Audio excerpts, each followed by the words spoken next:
by being able to basically open up for new ways of doing either existing things or more important sometimes things that could not be done at all before. Yeah. And therefore daring to hope and daring to dream about a future where there's enough for everybody, and imagine a future with sustainable abundance where there's literally, because we can grow things instead of just consume things. Yeah.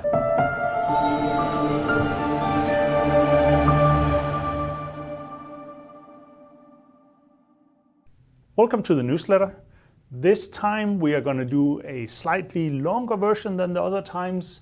I will take the creative freedom to sit down and have conversations with my own teammates, dig a little bit deeper into some of the things that I'm passionate about, that we as a team are putting a lot of effort into, to basically make the best version of our company, make the most progress without overspending in that.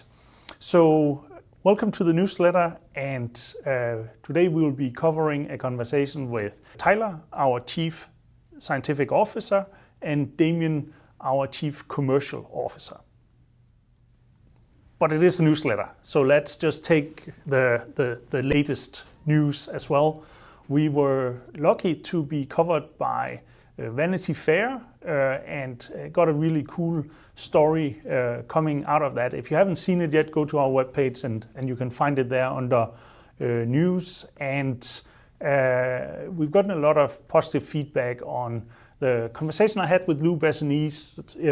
Lou and I, we have known each other for a while. Lou knows our company well and has been, for that reason, able to ask some really good questions, and we got a really good dialogue going there. So if you haven't seen that interview, that's basically the same place. And in December, we basically hit this 100x scale-up milestone for NCT that is both impressive on that project itself, but also because the capabilities we are developing as a company are basically growing up so that we can do that over and over again. And keep an eye out for more news on that. We will be sharing that a little bit later in January. So now we get to dive into the science together with you, Tyler. So thank you for taking time to come and basically review the year that passed and talk a little bit about what we're excited about coming up. Why don't we just start with a general question of, like, if you were to describe where our technology platform was in the beginning of this year versus now, what are some of the things that could kind of be explored a little? You know, it seems like it's been a significant jump forward. It seems like where we were at the beginning of the year was 3 years ago, actually. We've made so much progress. And so I think not only have we added additional capabilities, we've demonstrated that we can do things much faster.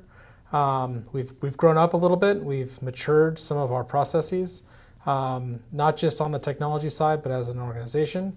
And I think we're getting a lot closer and a lot better to being able to translate those initial developments into, successful stories in terms of product development. Yeah, very cool.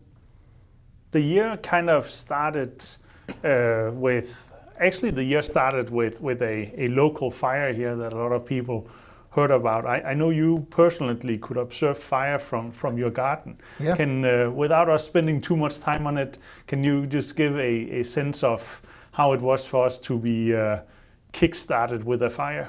Yeah, I mean, it's not necessarily the way that you want to start the year, but I think we came through it. And even though, yes, in that moment, looking up and seeing those flames coming, I think looking back, a week later and assessing kind of what the damage was and seeing how the team came together, it was fantastic. I think minimal impact on kind of how we were running, aside from, a delay of a week or two. But yeah, we came through. Yeah, exactly. And we have built an even more robust system now if we should ever get into similar challenges in the future. Definitely. So as one of the co-founders, I was wondering, how's it going with getting used to our new name? So I think it's been less of a transition for me as compared to others. I know Paul slips up a little bit.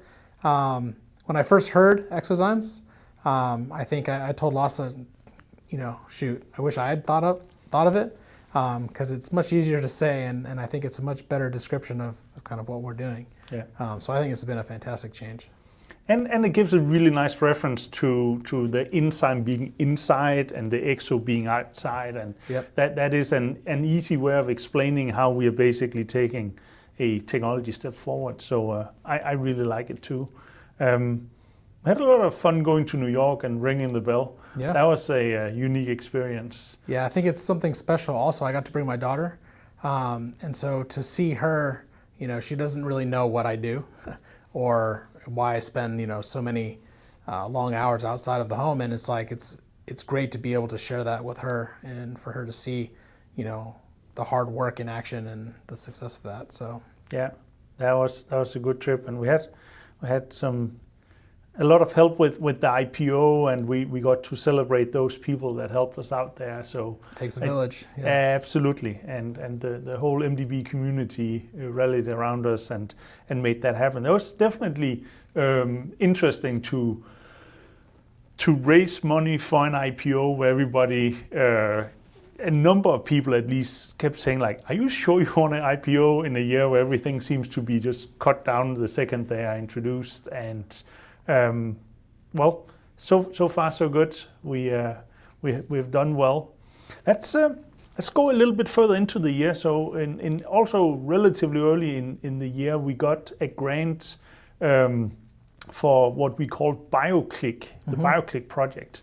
That is actually a very important technology element to what we are building. I don't think we've had a good chance to kind of dive into to how that works and why we are so happy that we got that grant. Yeah, I think it's a testament to the hard work and the quality of the team that we have. That was led by John and Adrian primarily, and we're really excited about it because it not only allows us to leverage the enzyme engineering and the AI aspect of being able to design enzymes faster, but it brings a new capability in being able to modify small molecules to allow them to be better options for new medicines, new types of wellness molecules, that kind of thing. So the faster that we can modify these small molecules, and the faster that we can then engineer the enzymes using AI to develop those catalysts to make them, we're really excited about the potential for that. Yeah, I can remember when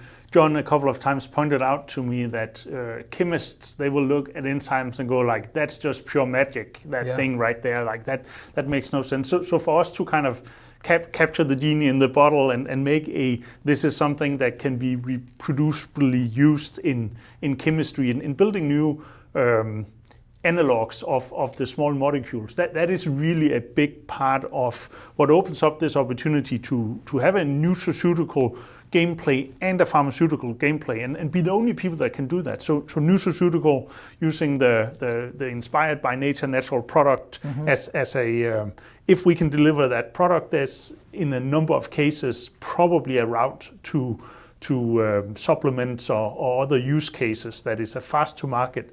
But then making these unique versions of that natural product that we maybe already know a lot about because people have been working with that molecule, just haven't been able to get a hold of enough of it. And now we can start customizing.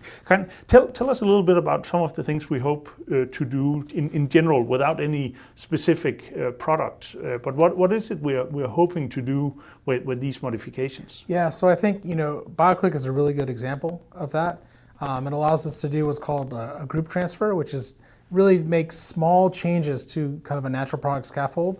What that allows you to do is access natural product space that is existing but rare, but it also allows you to make new derivatives. And so as we think about this capability moving forward, it can be applied to not just NCT, but a wide breadth of other types of molecules that people either have tried to access in the past and failed, or that could potentially be new molecules that could bring us new opportunities as well. So without mentioning any names, maybe I remember at least a couple of meetings where we have been meeting with pharma-based medicinal chemists, and they have been let's call it for what it is, a little bit in disbelief that it's even possible and so on. Can you kind of share some of your experiences with that? Yeah, I think in the pharma space, historically things have been limited to a couple different. When they use enzymes, it's only in a couple specific examples, and I think usually they really rely a lot on chemistry and the chemical approaches. And so this ability to now link multi-steps of enzymes together to build up complexity, to access chemical space that is difficult for them to access, I think they see it not just as an opportunity, but it's something that they haven't been able to envision until now. And so I think the time is right for these cell-free approaches to really make an impact, not just in biomanufacturing, but in pharma as well. Yeah. I really enjoyed the conversations where I could just read the negative body language of like, that can't be true. And then in the end of the meeting, having people like, do you understand? Then you can do this, and then you can do this, and what can you do this, and this? That conformational change to make a pond here between the starting position of people's opinion to later. That's just super cool when that happens.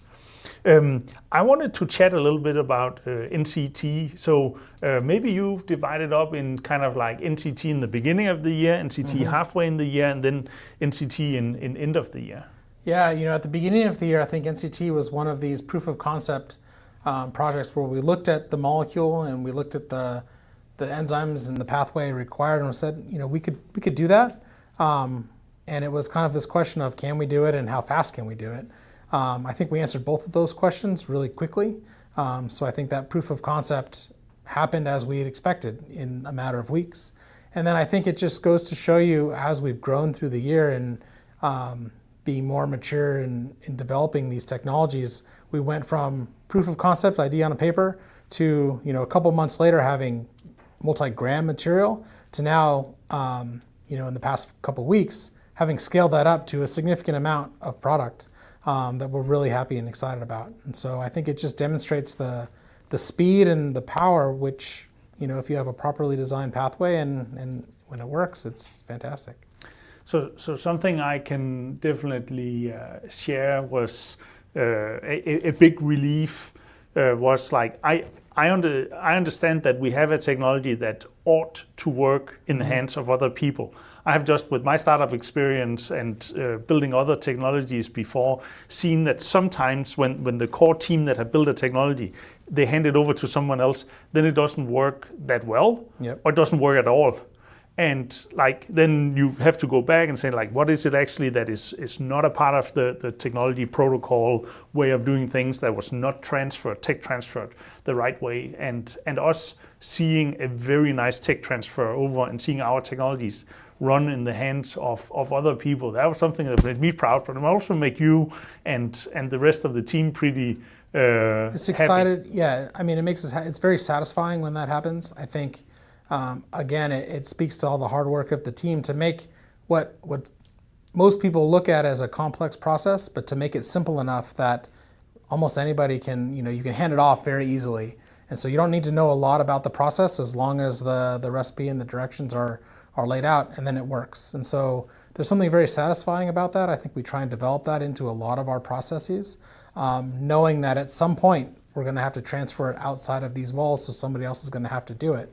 And so having that be part of the design process just makes it easier when those opportunities come. Making sure that it's optimized here, and then it's put at scale where it is more of a just maintaining the production, so that we kind of take the best of both worlds of not having to invest a ton in CapEx and investing in a lot of build out. There is a number of partners. That was also this year that really kind of like that started to crystallize, that there's a number of people out there that can actually have capacity, the kind of capacity that we need to manufacture. Yeah, and I think these successes just show how it's possible, right? Because what looks like a very complex process, when you distill it down into simple unit ops that are cheaper, right, and faster in some cases, I think now it opens their mind to like, okay, this is possible and this is a viable technology. So changing the topic a little bit, but it's still kind of maps up to, for example, our work at NCT. We had a publication this year where we kind of defined basically how exozymes is a concept and how it works. Tell a little bit about that paper, how it basically was stood up by the team, and it became a cover story on where it was published. Gen biotechnology, yeah. Yeah, exactly. And I think having this idea of cell-free, and when we talk about cell-free, we've been dealing with this for not just the past year, but for many years. And so, with that, it's a form of an aha moment, saying like, let's name ourselves what actually makes sense and describe it well. And I think the team really got behind it. And then we sat down and said, okay, well, let's define what we mean by cell-free biomanufacturing, and relating it to exozymes and what our goals are and how we go about thinking about problems. I think it's a useful publication. I think it helps not just kind of the scientific field to kind of even out what we're talking about, but I think it really helps set the stage for investors and the laymen to like look at, when we talk about cell-free or we talk about enzymes, like this is what it is, right? And so it helps kind of clarify the mud that might have been out there before. Exactly, and there's been a number of people that has been kind of like, hey, I want to understand this better, I want to do a deep dive. Then it's really cool to be able to turn around and deliver a publication like that. Yeah. So congrats to the team on also, next to all the other things we have had going on, also delivering on a publication. Yeah, it's really amazing how productive they are in all fronts, from the technical side and actually setting up experiments to writing manuscripts to submitting provisional patents to all of it. It is it's incredible. So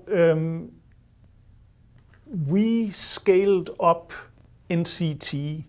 To scale up NCT, we needed a lot of enzyme compared to what we do when we do things in tiny volumes. So can you talk a little bit about how Paul and the fermentation team basically have enabled us to make more enzymes relatively seen to where we were a year ago?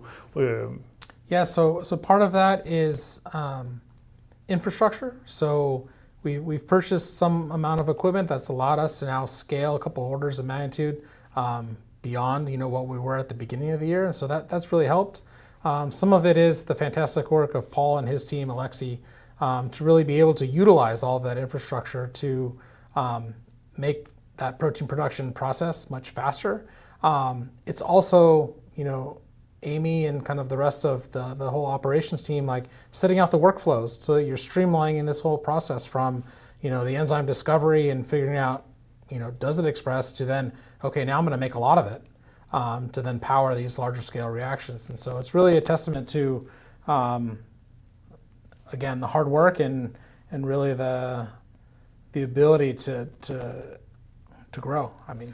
So I find it utterly fascinating how our technology platform is kind of bits and pieces of almost different kind of sciences, or at least different kind of life sciences that are being built and then plugs in together. So maybe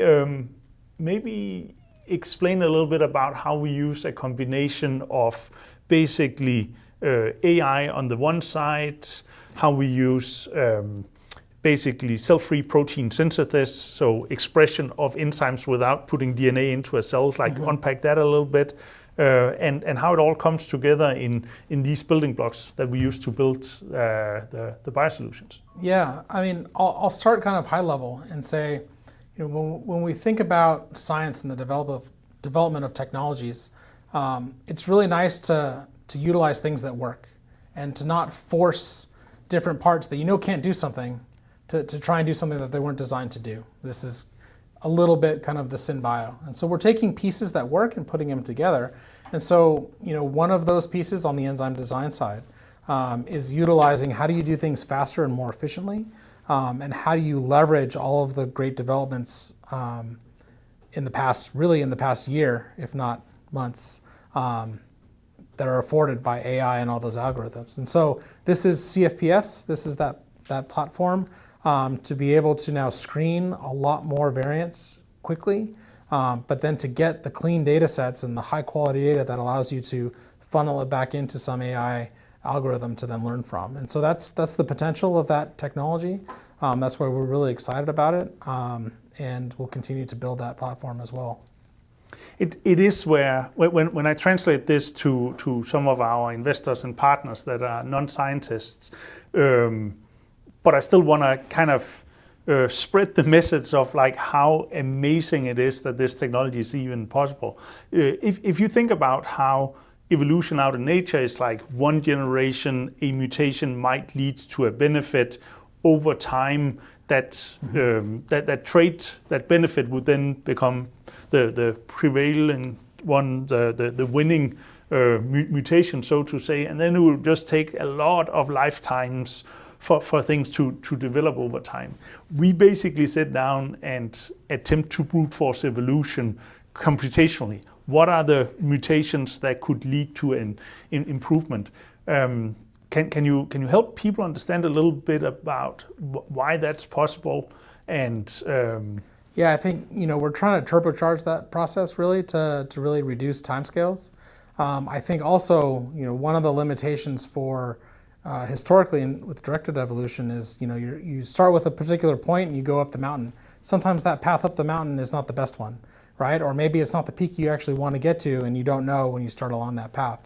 And so what this approach allows us to do is take a wider breadth of starting points and really learn from kind of those initial kind of easier journeys up those paths, and then to really down select to what's the best way to actually do there and get to that better protein variant, right, enzyme variant. And so it makes it both easier and faster in the long run to design these catalysts much better. So we're definitely also standing on the shoulder of giants, right? Like the cost of DNA, synthetic DNA. So we can sit on the computer and go like, okay, let's try these different snippets of genetic codes and see which ones like that.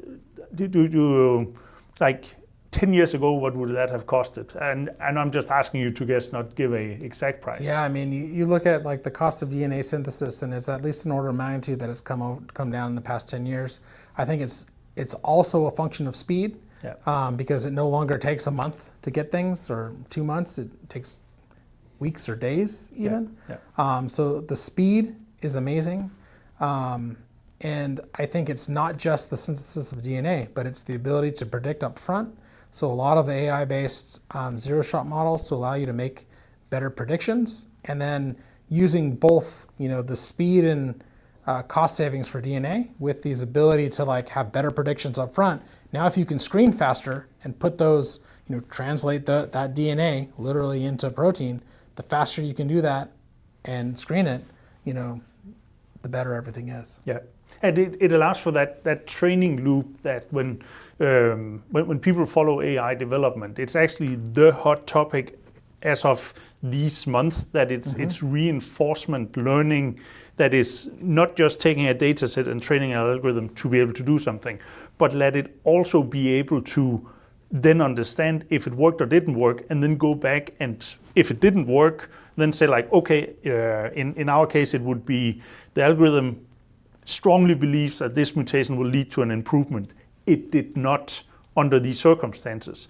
Learn from that. So don't make that prediction next time. Make a better prediction. So that training thing, I think, is something that is very hot now, and I would guess is one of the big themes for next year. I think definitely next year, and I think one of the things that you see is that it's really also dependent on being able to generate the data. Because you can't just put it into a computer and have it spit out and then, okay, all your problems are solved. Like, you actually still have to do some experiments. And so what that allows you to do is now bridge this gap from, sequence. So a protein has a sequence of amino acids. We can predict structure, so what they look like, really well. What's much more difficult is the function, like how they actually perform. And so what we're trying to bridge now is this gap from sequence to function. So the better you can do that, the faster you can do that, and that's the really hot topic in terms of AI capabilities, is how do you bridge that gap for next year and the the years to come. And a lot of credit goes to Bastian and the team there For developing those processes, to basically be able to generate a lot of functional activity data. So it's not just like, okay, now we have a little bit of the enzyme, but also map that out so that all the small changes that potentially could be better get it measured. Did it go better? Yes, it did. Okay, over in the pool of things we should look at building with, and the things where the predictions was wrong, harvest them so that in the future we can train algorithms on basically becoming better. Yep. What else do you think next year from a scientific point of view? I'm putting you a little bit on the spot here. You are. What do you think if you were to predict some of the things we in a year from now we'll talk about happened? Yeah, I think developments on along the scale journey, because it's not just a matter of like we have this solution. It's not a solved problem. There's still some technological developments that need to be put in place to really enable and unlock that commercial scale.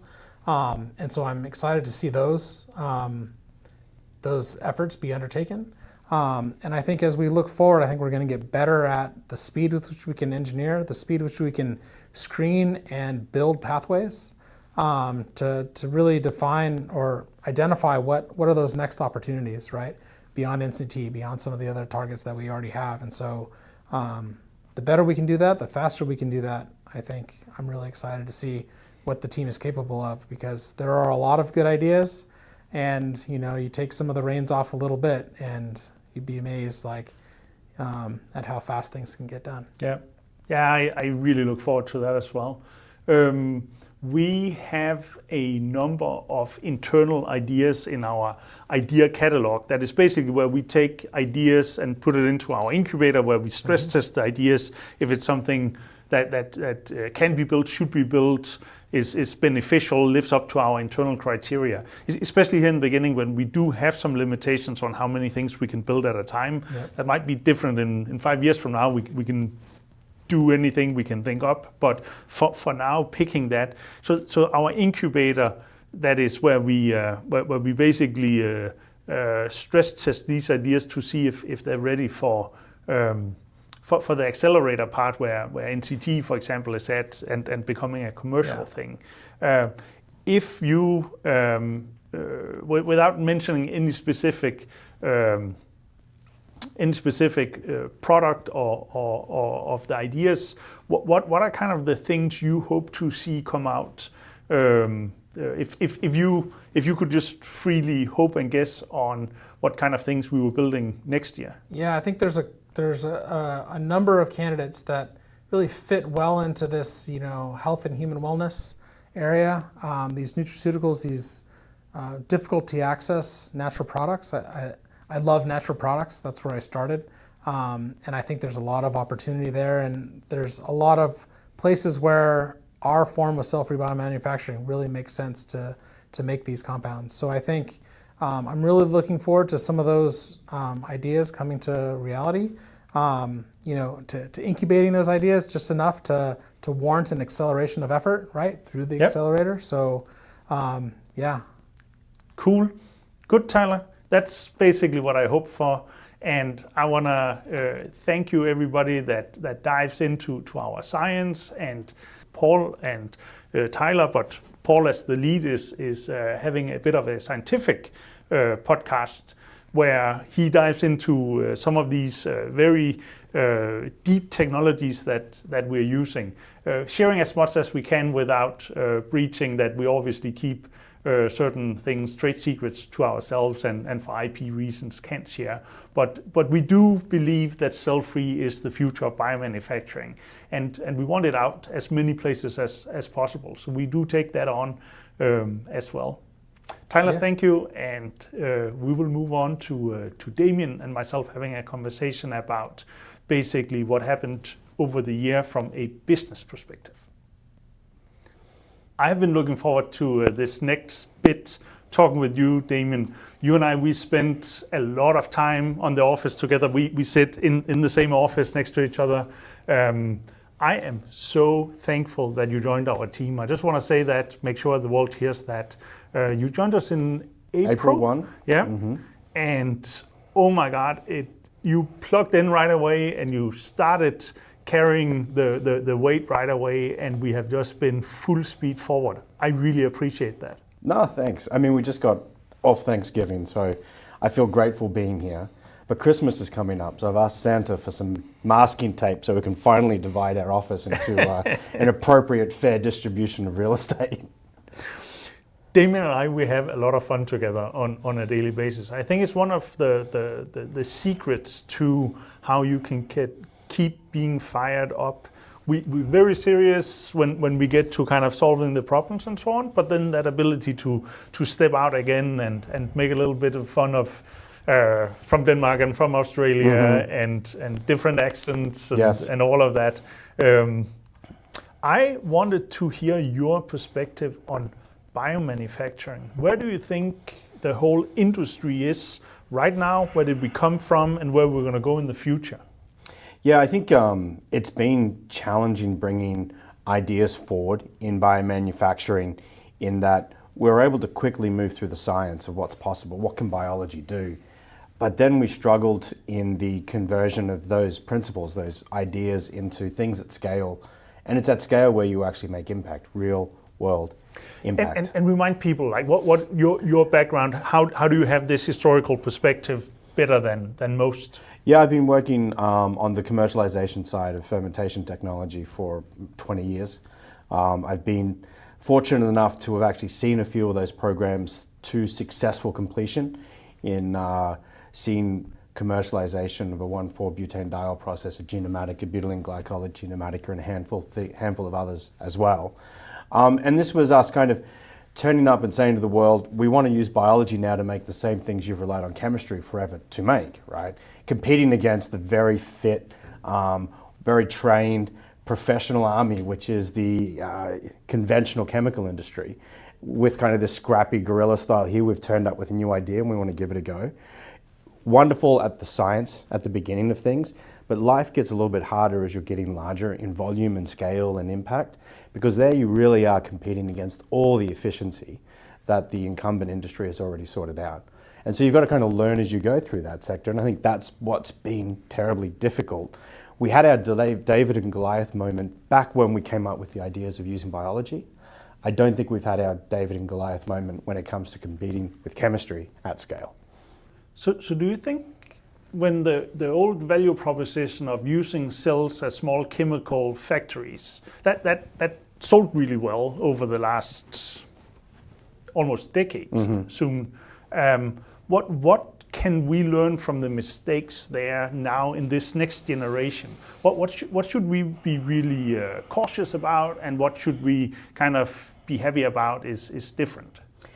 I think the strength in using cells is their ability to make almost anything.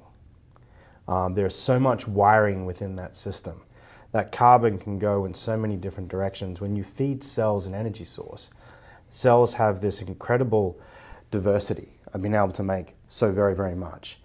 And we spend so much effort trying to funnel that down to exactly what you want to make, but you're funneling. So you're fighting against all these other things that the cell is doing. I think the interest for me in the exozymes approach was a system where you made just one thing. Yeah, and could you make just that one thing with the beautiful diversity that biology offers you? And if you could, now you're making just one thing, and now you can start to compete with where the chemical industry is really, really, really strong, and taking that one thing and scaling it up, getting your economies of scale and being competitive. You can bring in those two worlds together was where we were trying to unlock some magic. And it's what we're beginning to see, right? Yeah. You asked me about April to today. I'm excited because this journey is becoming very real. We're actually seeing this using cells, cell-free technology, exozymes in a cascade. We can get the pathway that you got inside biology, but now that pathway is only making one thing. It's a very good point. It's obviously not very natural for a cell that is set up to take care of all the different things going on in the cell, and also basically future generations of cell preparing for cell division and other things that is the natural thing to do. And all of a sudden, we wanted to just make one chemical for us. So of course, there's you can easily imagine why there's a bit of a fight in that. Where what I'm very fascinated about is how the team can look at this almost from an engineering coding perspective of like, there's nothing alive, there's nothing fighting us. It's literally like one step at a time. So like, if we want it there, it's going to be there. And if we don't want it there, then let's not put it there. So it feels almost like when I experienced computers for the first time as a kid, I was like, wow, I'm literally like, we can build this. And then with a click of a button, you can just repeat it. There's a similar thing here where like we build the modules, and then when they work, we can plug them in and out, and we can start building with it. Is there any, with all of your knowledge of cell-based versus cell-free and chemistry, is there other big things that kind of stands out to you as being the difference between the technologies, either in speed or other things? I've heard you say speed before, but maybe you can take that. I mean, speed is really, really important. What we see in fermentation-based systems is it can take days to finish a batch. You know, you set up the fermentation. By the time you've gone through your seed, your propagation, you've got your cell culture built up, you've pitched your raw material, you've waited anxiously for it all to start. I've been outside fermentation facilities in Europe for days, waiting for it to start. It starts and then it does run for days in order to finish that system, which means you've got all of this equipment and all of this work in progress, this raw material tied up, sitting on the ground just for days on end before you can finally harvest your product and moving on with the isolation and recovery.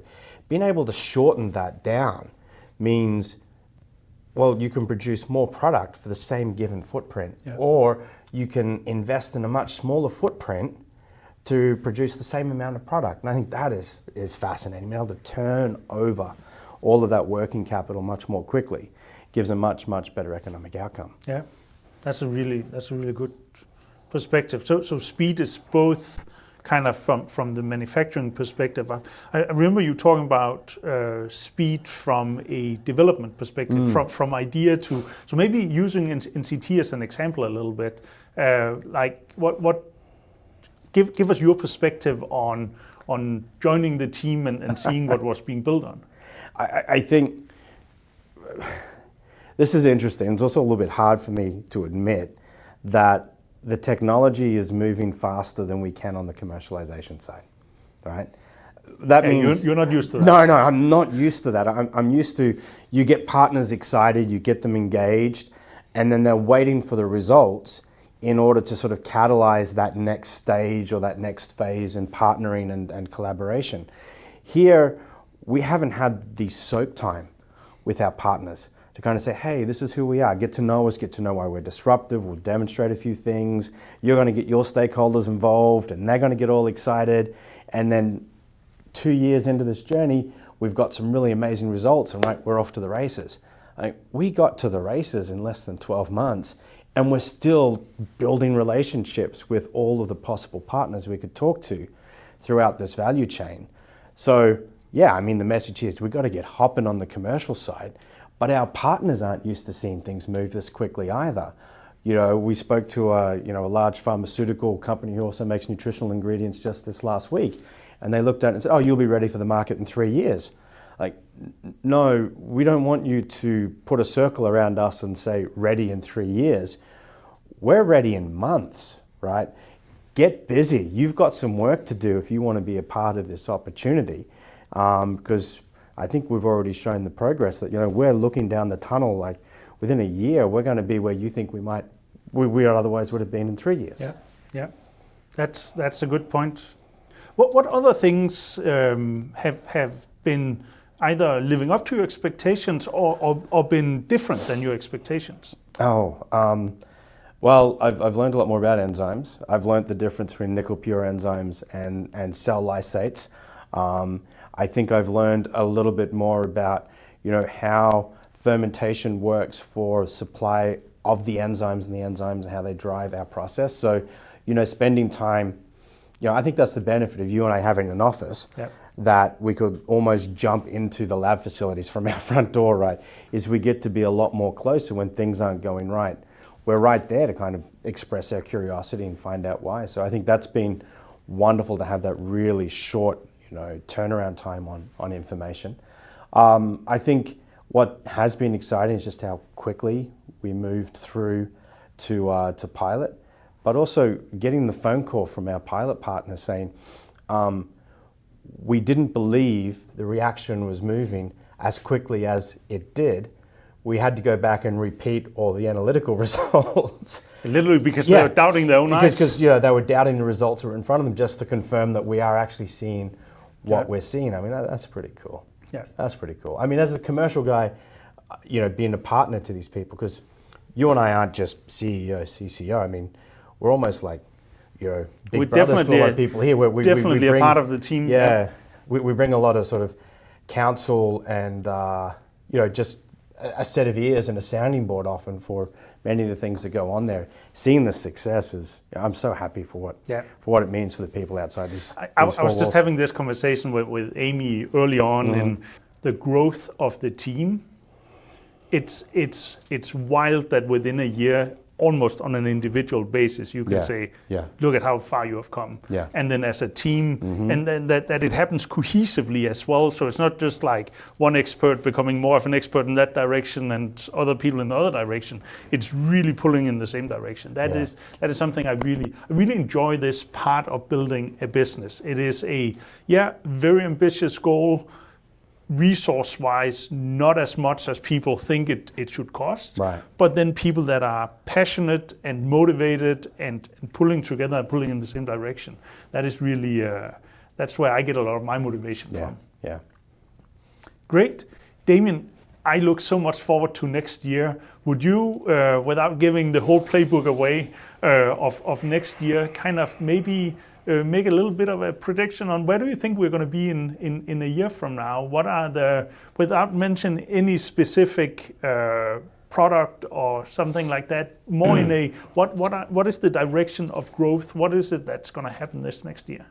It's, you and I spent a lot of time kind of chewing on this idea, given that we share an office. I mean, I like how we've worked out a dynamic for how to communicate to one another, given that we've got monitors on our desks and we've literally got this much headspace to occasionally sort of duck out and the headphones will come off and we'll swap an idea. And our whiteboard should never be in the background of any video call we do. There's just too many ideas scratched out on that whiteboard. But you and I have kind of occasionally been sketching these sort of flow charts on what does 2026 look like. I think if we go back 12 months and then we look at what we've planned for 2026, we wouldn't recognize it, right? It looks really different. And it's not that we have abandoned our strategy. I think it's just the reality of that strategy coming into focus now means that we're thinking about steps that are really quite substantive for the expression, demonstration of our technology. I mean, we have to take NCT further. You and I have talked about the value of having a NCT story where we can deliver a very defined product. Here is our technology package, right? Here's its performance expectations. Here's the supply chain to support it. Here's the troubleshooting. Here's the backup, the support we'll provide as you work with this NCT technology package. We want to put a bow on it, and I think that's within sight for us in the next 12 months. We've talked finding the right partners to take that and bring that to market. And I think you and I have talked about this as not just one partner. Yeah, we now need sort of a coalition of people who have a different role in the commercialization of this technology. We need to find people to provide the various raw material inputs to the NCT process. We need to find people who want to actually run the production at larger scale for NCT and take responsibility for securing that raw material from the sources we identified and using our process and converting it into product. And we need people who are going to say, you've now got product in hand. We know how to bundle this into a formulation. We know how to create a supplement. We know how to talk to consumers about metabolic health and create this connection between this is a supplement that can address your health and wellness objectives. You know, there's a lot of people who don't Yes. know one another yet. Yes. And we're now playing the dating game of how do you bring this group together to make for the best party. You know, it's like we're doing the place settings for Christmas lunch, right? We're deciding who gets to sit next to the awkward uncle and who's keeping grandma company, right? We're designing that layout.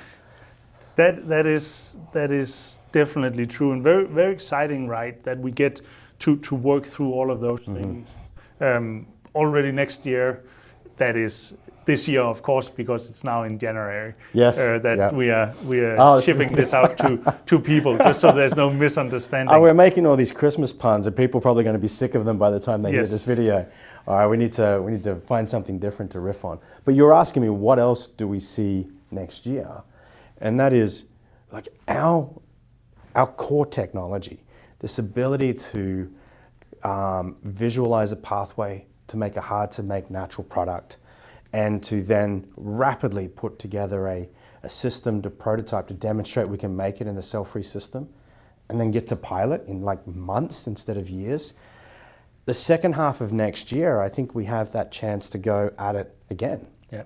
Right? We've talked already publicly about some of the product opportunities we see in our horizon, but we've got, you know, other cute things stuck up our sleeve that we'd love to talk to the world about in the appropriate time. Yes. Yeah.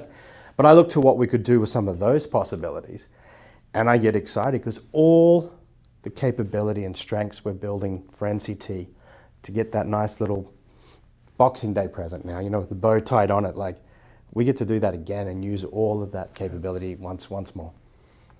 And with time, we will be extremely good at turning that around. So despite this is kind of like the first time we're doing it, it's already really fast. I can only dream about where we are in, like, let's say 3 years from now, when we have the whole thing set up to do it again and again. There's a lot of value unlocked. So maybe let's end on that. Sure.